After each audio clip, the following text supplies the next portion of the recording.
สืบต่อหลังจากเขาจะเมืองบนละยังน้อยเดียวเฮ็ดกับเพิ่นนี่แหละนี่เอาในลายขวดเติมได้ไหนกบใจหยาบอย่าลืมลงมาได้ไปหันโอเคเอามาเป็นยังว่าหยอกซื่อว่าหยอกซื่อเอารถเอาเฮ็ดให้มันแล้วนี่กลับมืออื่นละมันยังเหลือบ่หลายหน่อยเดียว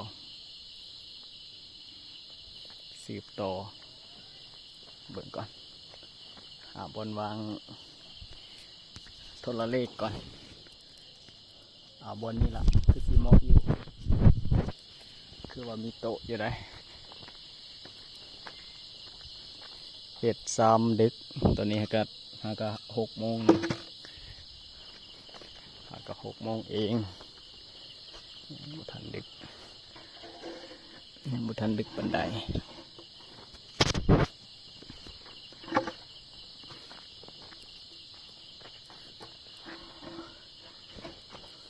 ยังบุทันดึกปันใด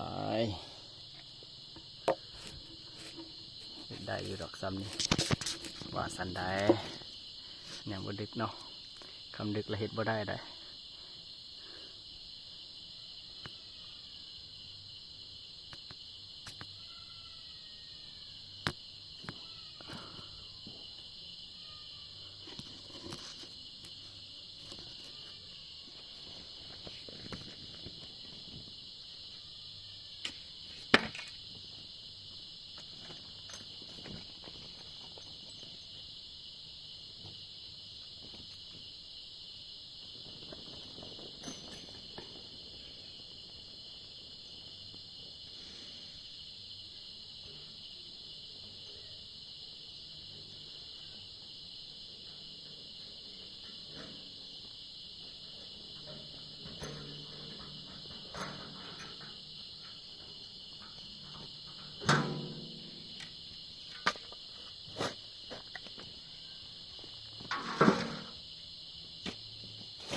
ทิม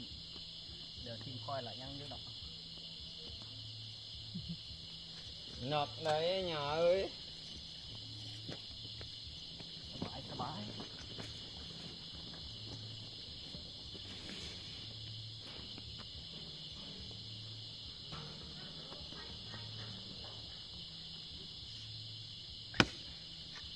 เบิดบุกผู้เดียวฮะ โอ้ยมันก็บ่หมดแล้วเนาะขนมก็เก่งได้มันนี่ได้หยาเอ้ยเก่งได้เห็นบ่เฮ็ดห้องน้ำตัวอย่างพ่อต้านจนย่อมผู้เดียวเฮ็ดอะไรล่ะเพิ่นนี่ล่ะ เขาเนี่ยพอต้านเห็นบ่ เอาอย่างพ่อต้านลูกมาทั้งหมดลำคำโกดบ่เข้าบ้านมาฟังขน้อยโหนเข้าเงาเฮ็ดห้องน้ำใส่อึดเด้อโอ้แล้วกาแฟสองนึงกับเหล้ากูดนึงมันกินนั่นลาวใช่จะแจ้งกงป้อมล่ะ ดีดเนาะดีดขนาด บัดแจ้งจะไปนอนพูดฮะบนเพิ่นนอนนั่นลาวไว้อีกถึง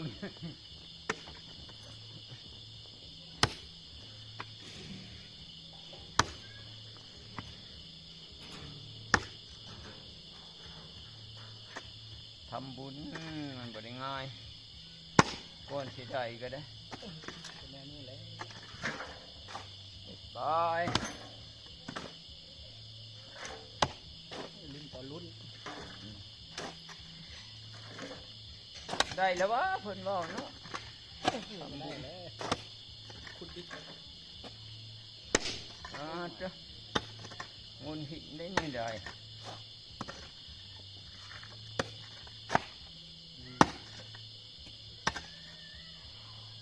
ก้อนเป็นก้อนกันอีก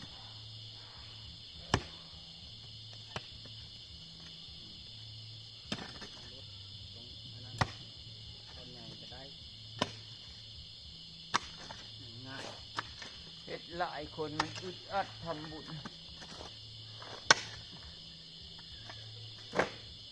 เอาเฮ็ดแตะเฮาบ่ป้าอยู่เฮ็ดไปมื้อก็เศร้าคงบ่แม่นว่าเพิ่นบ่ให้เศร้า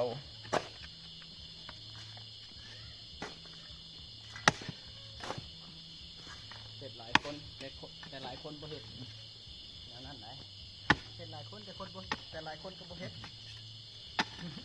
พอเดี๋ยวนะ มีแต่จะเข้าโกกมันคนคู่มือนี่นะจะเข้าโกกว่าเพิ่นผู้นึงมีหน้าอยู่นี่เป็นแต่เทศจะเฮ็ดที่ช้างถ้าจะเข้าโกกตายแล้วหมูผู้เฮ็ดนะมีได้ผู้แนวนั้นก็ได้ นี่อันนี้ก็เขากล้องอยู่ได้นี่ก็ได้ นะ นี่จ้ะกล้องจับอยู่นั่น เดี๋ยวนี้ได้ น่ะ ปัดตะคักกว่ายังถ้าส่งไทยเฮาชนะเนี่ย นี่เด้อถ้าเอาถ้าเลขมือวันจันทร์นี่แหละเขาเพิ่นสิบอกได้นี่ มาโยเล่าแล้วเขาน้อยผู้เดียวเนาะเคยอัญญาก็โยนำช่องเขาชิวควันเลยเนาะเฮ็ดแล้วเฮ็ดแล้ว ยันขึ้นบุพานเดี๋ยวนอนเนาะ เอ้ยเฮ็ดแล้วบ้านนี้นะครับว่า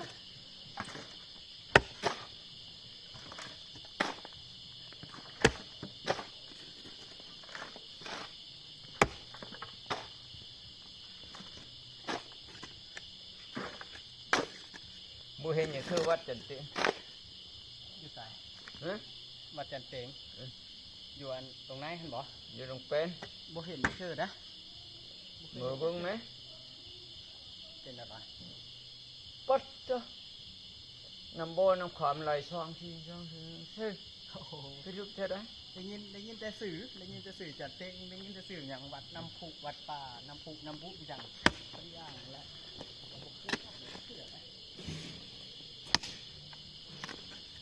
คราวนั้นผู้ดอกได้ยินแต่เขาแข่งขันบวชผู้ดอกจันเตงกันก็พอได้ยินหัดบุกเคย ก็น้อยเหมยอยู่น้ำเพิ่นโอ้ย2 ปีเกือบ3 ปีเพิ่นได้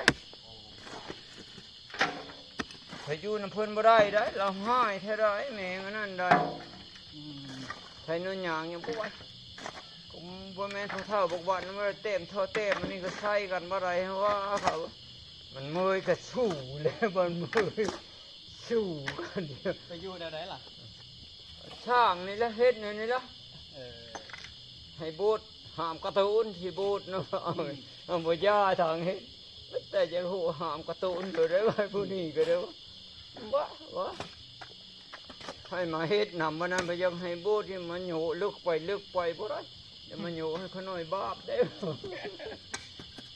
มันสิปฏิบัติบ่ได้ไอ้หยายวะโอ้คักเพิ่นมันญาติบาปสวยเพิ่นเนาะมันเอามาถ้าใส่กับคีย์บอร์ดแล้วบาปให้เพิ่นแม่นแหละคันได้นะวะมาเทศเอรถฮับของฐานครับนั่นละแกนหังบาปนี่ยาไหมวะฟังมันเว้าไหมคือความมันในบ้านมันเว้าก็ได้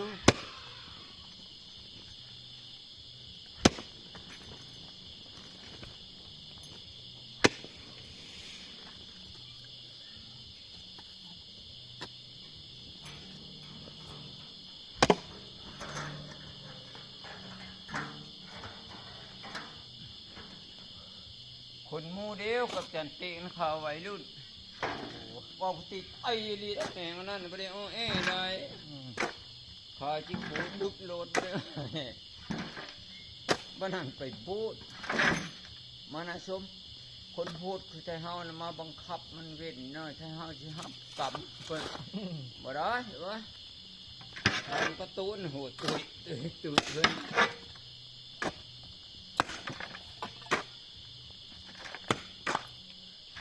แต่เนื้อหนังก็คันเต็มเท่าเต็มกับโคบตันคันเต็มเท่าเต็มเขาว่าเท่านั้นหนอ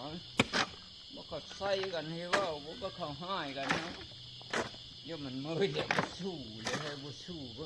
ผมสั่งไปเลยเฮ็ดเลยเนาะหนักก็ให้โย่บ้าวะเดี๋ยวแหงใส่มาสู้โอ้แขกเพิ่น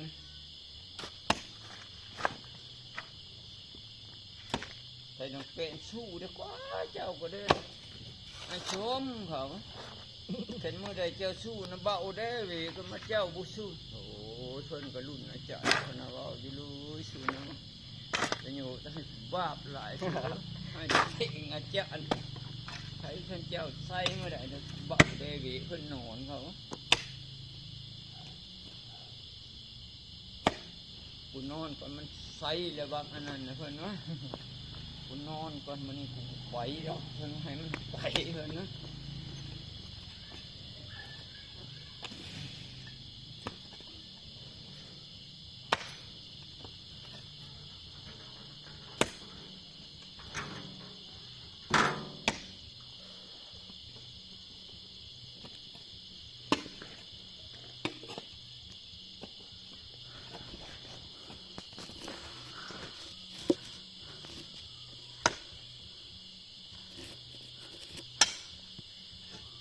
โอ้คือฝนสิตก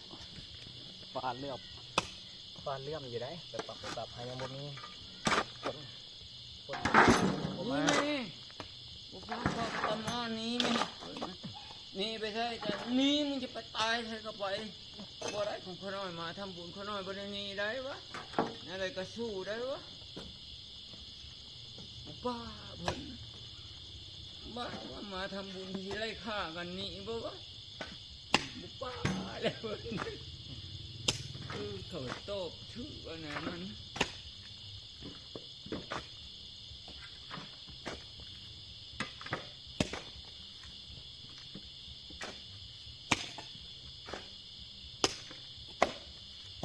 โอ้ไปวินเนาะวินเงินหินขึ้น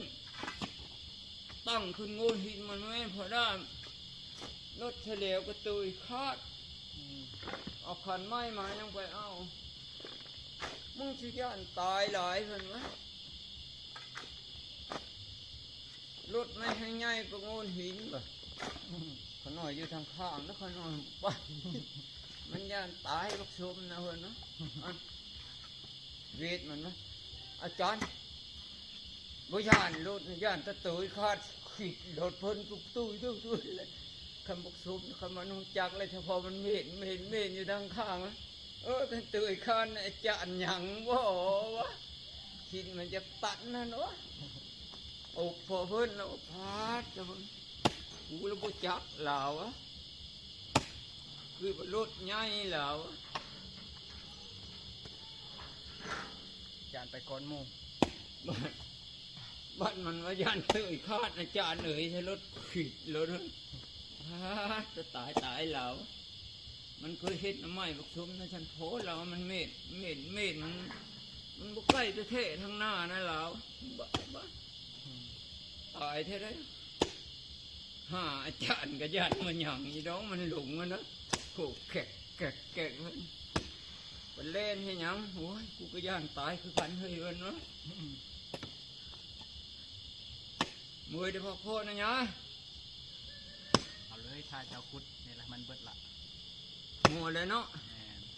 ซ้ำนี่ถือว่าโม่เป็นของเฮาแล้วศิลวัตรพุทธลงมาสิต่างแล้วมาตายแต่ว่าใช่ไหมรถศิลวัตรก็บุบไอ้สัง สมชื่อศิลวัตร ยานลื่นบ่เพิ่นว่าระวังเด้อนั่งไม้หักในห้องใช่เพิ่นยานลื่นบ่เจ้าเคยเยอะแล้วยานลื่นบ่ว่าเพิ่น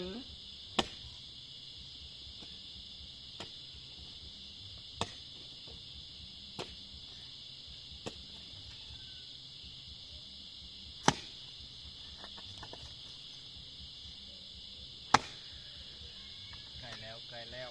ถอนคำที่จะเป็นของเฮามื้อนี้ละพระเจ้าเราคุดบ่ฮอดใกล้สิฮอดถอนคำแล้วพันสิฮอดก้อนคำแล้วพันหยุด ชุมศิลวัตรกันแน่โหมันบุคุดว่าสิเป็นอันนี้นะขน้อยเบิ่งแต่เวียนพูนขน้อยแน่เบิ่งนะเป็นของกูแล้วมาแหลงนี่เนาะสมควรบ่ฮู้มือดอกวะผมขน้อยเคยเฮ็ดถือว่า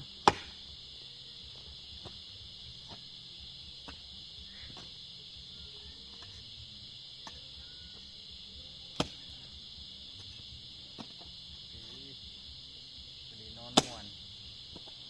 คำนี้แหละพอดีนอนม่วนซ้ำตอนนี้แหละเจียงม้วนคือแต่เก่าก็หลายคนอยู่นะคำนี้เรียกวันเด็กบ้านเนาะกลางคืนเขาจะลงมาเดี๋ยวนี้เขาจะพาเรียกข้างงาน โอ้โหง่ายเลยหิเห็นนะ ต่อกันบ่อันเดีย ยั วน โตกันบ่เจ้า ทีคนละอันก็มีนะ พอคนก็ยังไง ได้พักผ่อนเลยฮะมากกว่าซีซั่นให้มันเบิดในสบายนะฮะเจ้าพักผ่อนมานี่ผ่อนใหญ่แค่นี้ก็ได้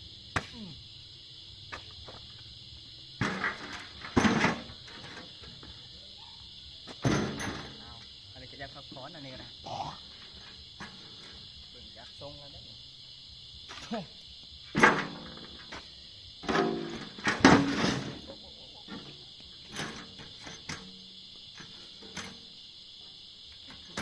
แท้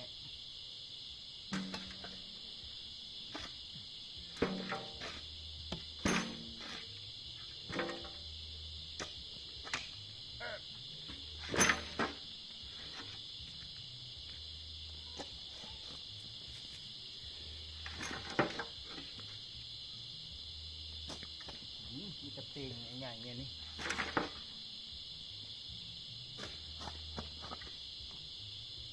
เราสั่งข้าวมือแล้วครับจันติ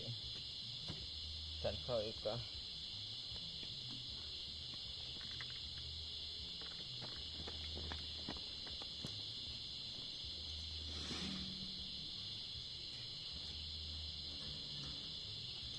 สุ่มสันมือละขาดถ้าได้หยาบ่แม่นว่าเพิ่นเต็มตูกเต็มคอบางง่ายส่งคนง่ายเลยนะคนก็คนง่ายเพิ่น คนใหญ่เนาะเรา เท่านั้น บ่เคย เรา เห็ เฮ็ น ด เสือ จากฟังนางางเนี่ย ม่วนใส่ หมุนทีหมุนจึงจุ่มเข้าคำใดไปเพื่อนเฮ็ดสมคูนใดสมสันมูลขาบสมกุ้มมาดีแล้วทำโมเมนต์ว่าวเด้อคนบ่ยังให้ว่าวขน่อยอดว่าวบ่ได้ขน่อยบางคนป้าผู้คนจะบ่ยังให้ไอ้ ล้างชิ้นใส่ป้ามันลุกให้เห็นกระโตได้ใส่ป้ามันลุกได้มาไหว้พระน้ำเพิ่นอ้ายมีแต่ไม่หญิงนะผู้ชายบ่มีเสียงป้าก็คือไทยเฮานี่นะ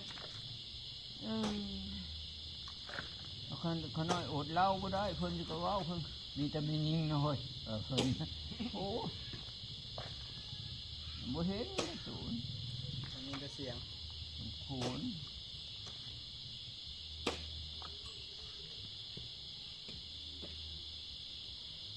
รถพื้นกับเพิ่นบ่ดอกไปนอนผู้นั้นผู้นี้มาไปเฮ็ดให้เขาได้ไปโยกเขาได้เท่านั้นแล้วเพิ่นก็ทำน้อยนอน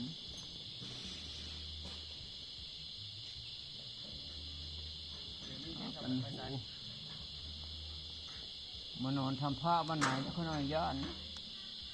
ไปบ่ทำผ้าบ้านไหนนะเคยไปบ่ยังไม่ได้ไปใส่จักรวาล ตึกตักต้องย่างมาโคนที่ไหวพระวัดบาทในขนพระบละไอนี่แต่เนี่ยพ่อขมากับโจพุทธิอุตอกความเฮ็ดขนาดดูว่าสิไปนอนถ้าบุบหานไปนอนในใต้ติ่งมันจนเจ๊ตึงมาช่าแล้วเล่ามึงสุญาตเห็นว่าผีทำบุญมันบ่เห็นอย่างดอกผีทำบุญนั่นมันหายานนี่ว่ามีสิ่งย่างตักมา2-3 คนทำบุญนี่บ่มันย่านนะวะย่านตะบนบ่เห็นนี่นะติกันหู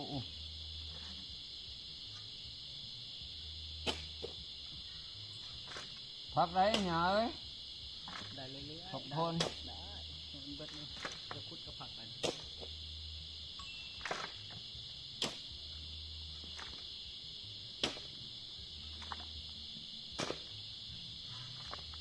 มาที่ได้เพิ่นปีนั่นเลย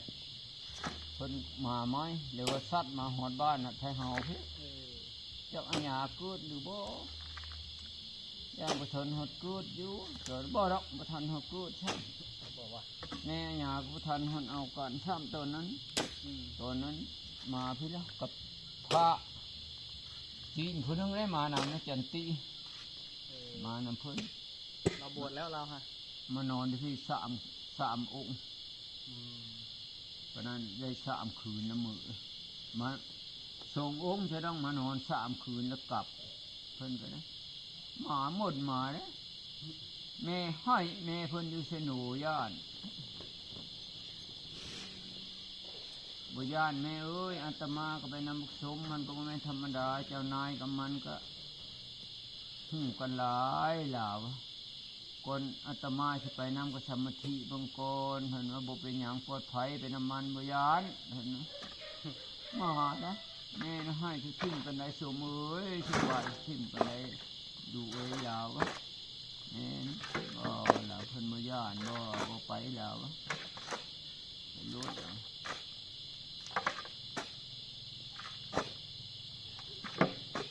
เดี๋ยวนี้เพิ่นจะตัดเป็นผ้าลาวได้เดี๋ยวนี้เพิ่นบัดไถวันนี้เพิ่นจะตัดเป็นผ้าลาวเขายังบ่อนุญาตให้เพิ่นเนี่ยที่แล้วเขาให้เพิ่นตัดเป็นผ้าลาวเพิ่นบ่ตัดยังบ่ทันแน่นหนาวัดที่นี่ยังเอาเงินจะเพิ่นมาช้างเพิ่นวะกันว่าแน่นหนาได้แล้วแน่นก็แนวลาววันนี้ก็เห็นแน่นหนาแล้วเพิ่นสิตัดทางนี้เพิ่นบ่อนุญาตให้อยู่ยังว่าฝั่งเบิ่งจับเพิ่นเล่นยังบ่เนี่ยได้อยู่คือใส่เสด็จเนี่ยเพิ่นเป็นรู้อันนี้บ่จับเพิ่นอยู่จำพรรษาอยู่หนองเป็ดบ่รู้ว่ามือพระโคงจันติมันอรหันต์ได้เพิ่นนะฮะแต่ว่ามืดรุ่นอรหันต์น่ะเป็นพระธุดงค์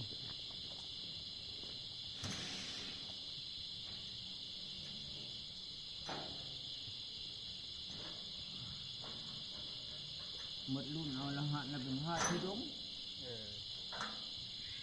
ก็เนี่ยตะก้าเนี่ยพ่อธรรมบ้านเราเคยมาลัดลงมามาของเท่ได้พ่อไว้เราจันตินะของเท่ได้เราพ่อจุ่มผู้เฮ็ดนำโอ้ก็บุญเราเข้าฟ้าลีเราเลยเฮ็ดนำนะเรา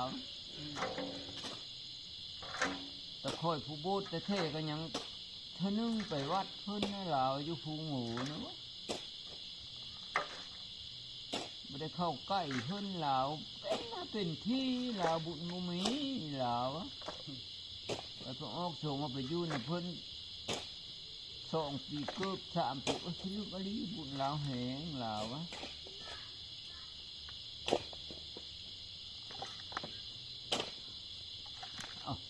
ชมอยู่น้องแป้งเขาพูดนี่แหละว่าอยากอ้อจนสิตายก็บ่ได้อ้อโสเลยมาเพิ่นมาในตะกี้เขาพูดกับเพิ่นสิว่าเอาไปสั่งน้อยก็เพลงลายก็เพลงบัดเพิ่นมาแท้ๆแล้วบ่ได้อ้อพูดนะป้อโสกับโสลาวบ่ได้จนตายโธ่เต็งน้ำบุญบ่มีแล้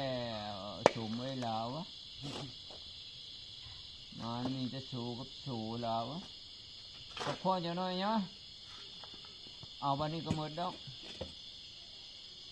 เป็นห้องไทยเฮาแล้วแล้วตอนนี้นะไกลบ่ไกลคอยเห็นเป้าหมายชัดเจน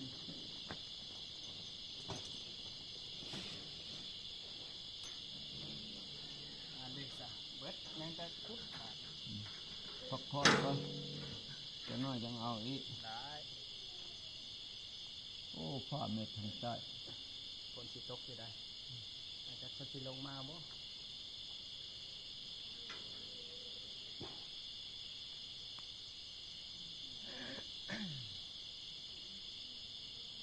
ธรรมดาผู้เฒ่าการทำบุญต้องมีผู้เฒ่าผู้ใดผู้หนึ่ง2 หรือ 3อันโมนี่แต่วัดเกวนวัดหนากุกุมูอยู่อันนี้บ่ใช่เฮาเขาเปลี่ยนแบบนี้เขาหน่อยจังเขาหน่อยกินเหล้าอยู่เขาหน่อยบุ้งไปหมดกินเหล้าบุ้งไปหมดกินเยอะจะสังเกตน้ำบ่ประมาณนี้บ่ผมแม่นว่าที่ตัดหัวเจ๊กเหล่านี้คิดนึงเขาหน่อยไปได้ออกเนี่ยพอขานว่าเจ้าจะเอาเท่าไรล่ะว่าคนมาครึ่งนึงกลางนึงเชียวนะขนาดคึกก็เนอะอย่าพอยคึกบางขนาดบ่เอาเด้อวะคือเท่ากว่าขนาดก็บ่ได้จัดขนาดเกิดมาจนแก่หานี่จังได้เฮ็ดนะถือว่าบุญขนาดก็พอได้ซ้ำนี่ก็เอาแม่น่ะนี่เห็นแล้วจนผู้ตายก็บ่ได้เฮ็ดก็มีแล้วแม่นความเจ้าแล้วขนาดบ่เอาที่บ่ขน้อยโคคุชนชมผานชานนี่หรือชานนาวะขน้อยก็ไม่ได้เอาเลยนะเป็นศาลาหลังนี้ศาลาหลังน้องเป็นนี่4 เซนสาวขานั้น2 เซนนั่นลาวสิเว้าน้ำบ้านน้ำเมืองมุง2 เซนครึ่งนึงกลางนึงนั่นลาว2 เซนหรือเซนปลายสิเว้าน้ำบ้านน้ำเมืองขน้อยก็บ่เอาจะกีดบักใสบักวาดบักเมืองเป็นโจนะได้นำบักวาดเลยนะจะเท่นะกับลูกกับนั่งน้อยก็โจวาดหลายก็โจวาดเลยเห็นน้ำตัดสะหัวเจ๊งัดจะบักใส่กับบักเมืองโอ้ยห้องยามหะพวกนั้นเขาหน่อยจะหายบักใส่เขาดุน้ำมันก็ไฟอยู่ทำกบโคสิบักใส่นั่นนะดุน้ำมันก็ไฟแต่เด็กก็เลยมางัดชาวซอยได้ยามาหาว่าแห้งเขาแห้งโป๊บตายพูดแล้วพูดนี่เนาะได้ย้อนบอกว่าอันนี้บอกว่าตกของไม้จนเกือบตายให้บอกว่าได้ไปเลื่อยไม้หยิบตัวนี้แล้วก็ไปเลื่อยไม้อันเป็นพืชก็ดีหลังก้นขึ้นไปโจมาห้าวเลนขึ้นไปโจตกลงไม้แล้วว่าได้ห้ามมาบอกว่าได้ก็ตายขึ้นไปเจาะแลนขึ้นไปโจเลนมาอ่านก็มาใช่มาวัดบ้านตุเหมือบุญมาท่าละมานำได้วัดอันมาตอนบัดที่ตายงูเห่าน้อยอย่างพอขานห้อยเอาบุญมูเอาบุญเถอะบ้านโนบ้านนาหมายถ้าเพื่อนจะไปเผามาบริว่าพื้นหัวจังหันเนี่ยพอขานเราห้อยเนี่ยว่าพูดเราเสียดายมาเราเนี่ยพ่อก็เตะกันเนี่ยว่าต้านที่ลึกเราห้อยเราค่ำมืดบ้านเรามาตัวเดียวไปจับกระหูก็เตะ ไปรถไปเรื่อยไม่30 คนพามาเอาไปได้ไปปุ๊ดมันมาเดี๋ยวหัน ผ่านแท้ๆเนาะ ไม่แล้วผู้จอด